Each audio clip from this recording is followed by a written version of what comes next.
Assalamualaikum warahmatullahi wabarakatuh. Perkenalkan, nama saya Muhammad Dahlan. Saya mahasiswa dari Universitas Terbuka jurusan BI PGSD. Di sini saya akan menjelaskan modul 2 KB1 tentang hakikat pendidikan bagi anak berkebutuhan khusus atau ABK pada mata kuliah pengantar pendidikan anak berkebutuhan khusus.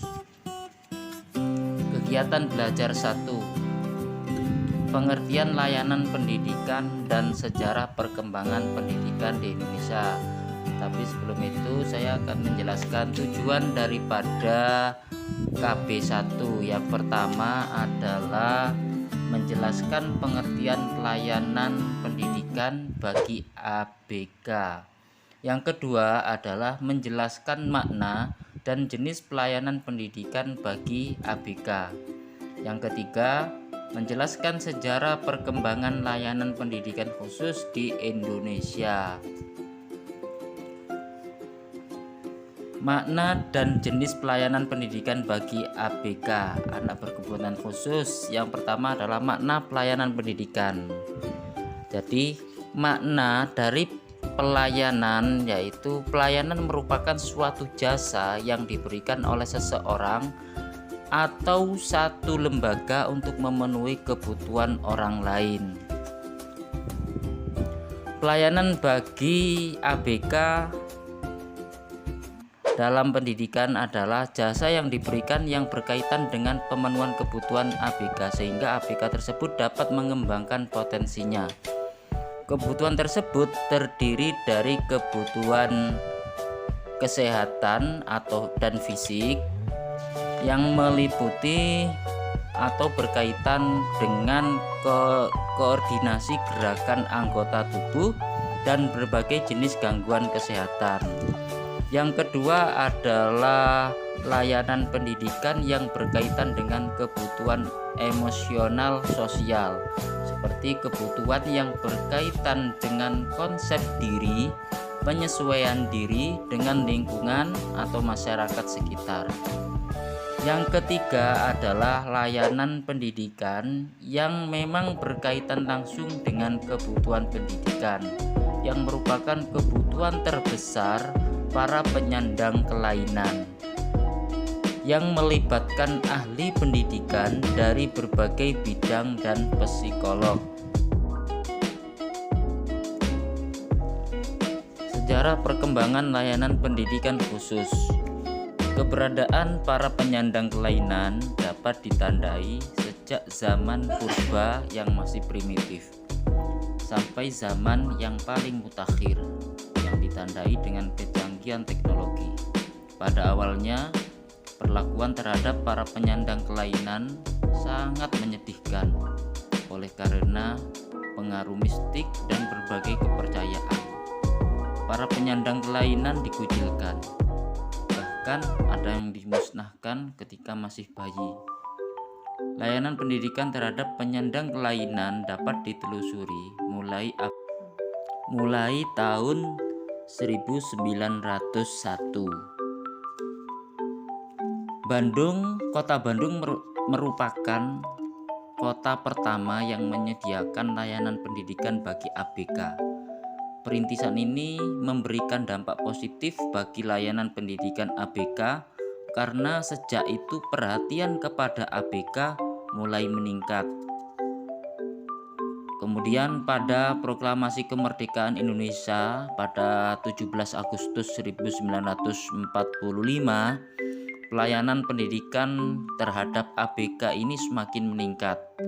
Hal ini sejalan dengan pasal 31 Undang-Undang Dasar 1945 yang menyatakan menetapkan bahwa setiap anak berhak mendapatkan pendidikan sesuai jenis kelainan yang disandangnya. Sejalan dengan peraturan tersebut, SLB sekolah luar biasa ini dibedakan menjadi SLBA. Nah, ini adalah untuk anak tunanetra. Kemudian ada SLBB. Ini untuk anak tunarungu. Kemudian juga ada SLBC. Ini dikhususkan untuk anak tunagrahita. Kemudian ada SLBD untuk anak tunadaksa dan SLBE untuk anak tunalaras.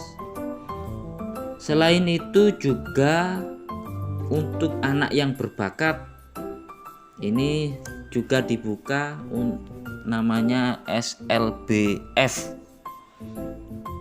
Namun kemudian mereka lebih banyak bersekolah di sekolah unggulan. Dan untuk tunaganda juga disediakan, namanya adalah SLBG. Nah, terkait dengan peraturan yang dikeluarkan oleh pemerintah tersebut, pemerintah mendirikan beberapa SLB negeri, bahkan mendirikan SLB pembina tingkat provinsi dan SLB pembina tingkat nasional.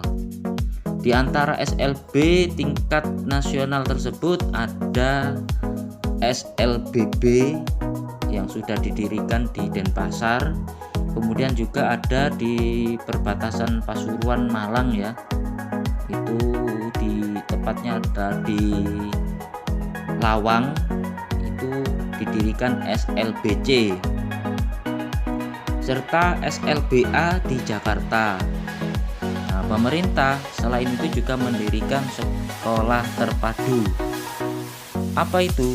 Yaitu sekolah dasar biasa yang juga melayani anak berkebutuhan khusus. Dan SDLB, yaitu sekolah dasar yang memberi layanan kepada ABK dari semua jenis.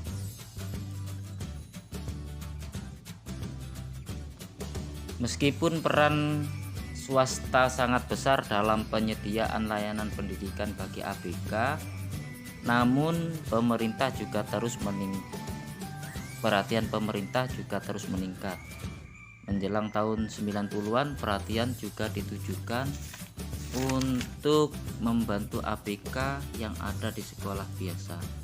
Nah, perhatian ini terwujud dalam berbagai penelitian tentang keberadaan ABK dan berbagai program pelatihan untuk membantu ABK yang berada di sekolah biasa, khususnya para penyandang kesulitan belajar. Terima kasih, mungkin itu yang dapat saya sampaikan di KP1. Selanjutnya saya serahkan kepada Mbak Ismail. Terima kasih. Wassalamualaikum warahmatullahi wabarakatuh.